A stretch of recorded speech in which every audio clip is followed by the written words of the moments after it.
Voici la correction de l'exercice 14, page 253 de votre livre.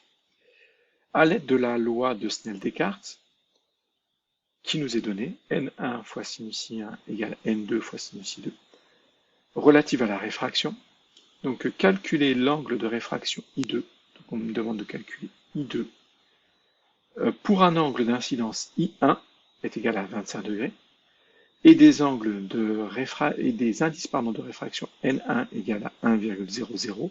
Je rappelle que les zéros après la virgule marquent la précision de notre résultat, et N2 égale à 1,39 degrés. Donc, ici, vous avez le détail de la correction, je le referai avec vous, mais je veux le faire en direct avec vous, ce calcul, parce qu'il est important, au moins la transformation de la formule. Donc, on me demande de calculer l'angle de réfraction I2.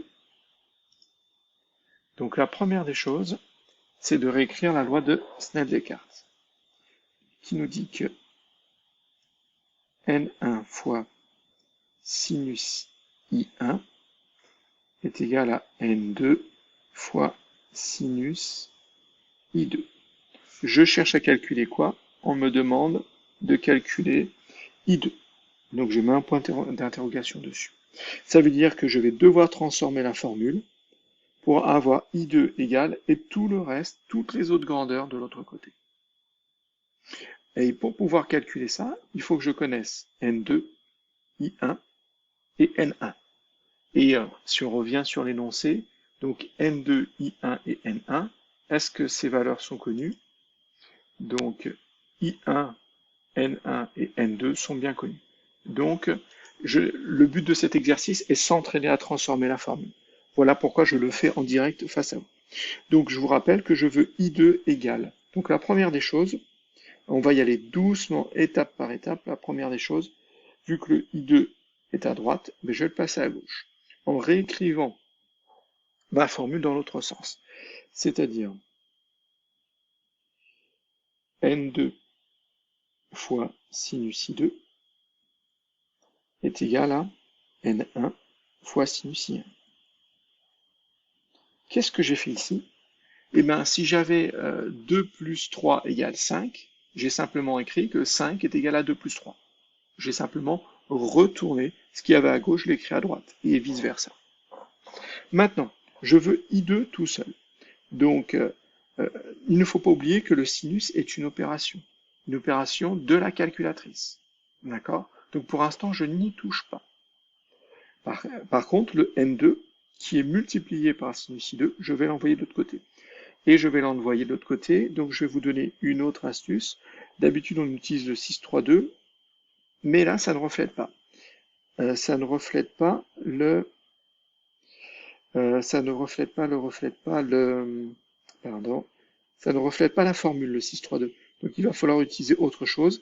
Et c'est le 3-4 est égal à 2-6. Voilà. Là, ça reflète bien. Ça ressemble comme deux gouttes d'eau à la formule. C'est le 3 fois 4 est égal à 2 fois 6. Donc vous pouvez utiliser ça pour transformer la formule. Ici, je veux le 4 tout seul de ce côté, donc je vais envoyer le 3 de l'autre côté, et ça va faire 2 fois 6 divisé par 3 égale 4. Si vous faites 2 fois 6, ça fait 12, divisé par 3, ça fait bien 4. Donc, je ne vais pas continuer à utiliser cette formule, mais n'hésitez pas, vous, à l'utiliser. Moi, je vais simplement utiliser le calcul littéral. Si j'y arrive, voilà. Donc, il va me rester le sinus I2 ici,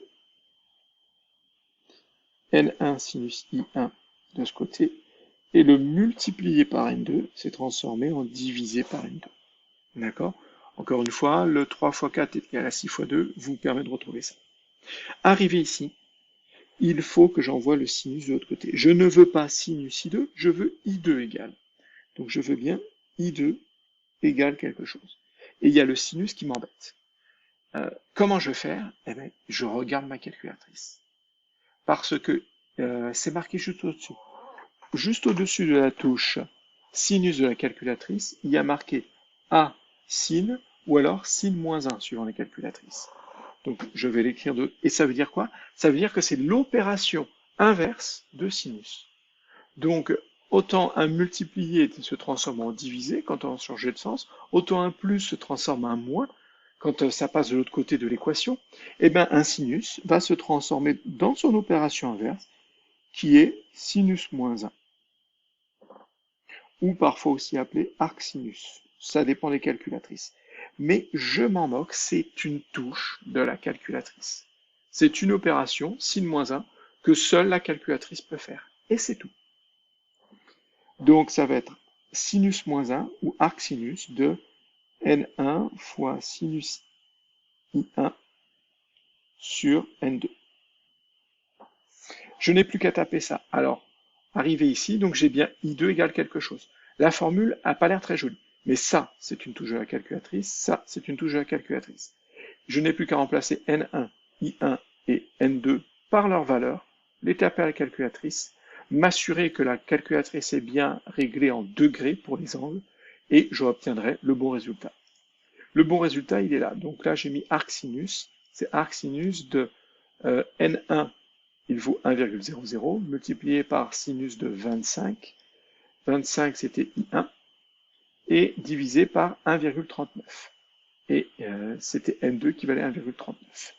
Et j'obtiens 17,72. Voilà, le résultat, s'en moque un peu, c'est la transformation de la formule qui est super importante dans cet exercice. On n'oublie pas quand même l'unité. I2 est un angle. Regardez, c'est marqué. Hein. Calculer l'angle. Donc, à partir du moment où on vous demande de calculer un angle ici est en degrés.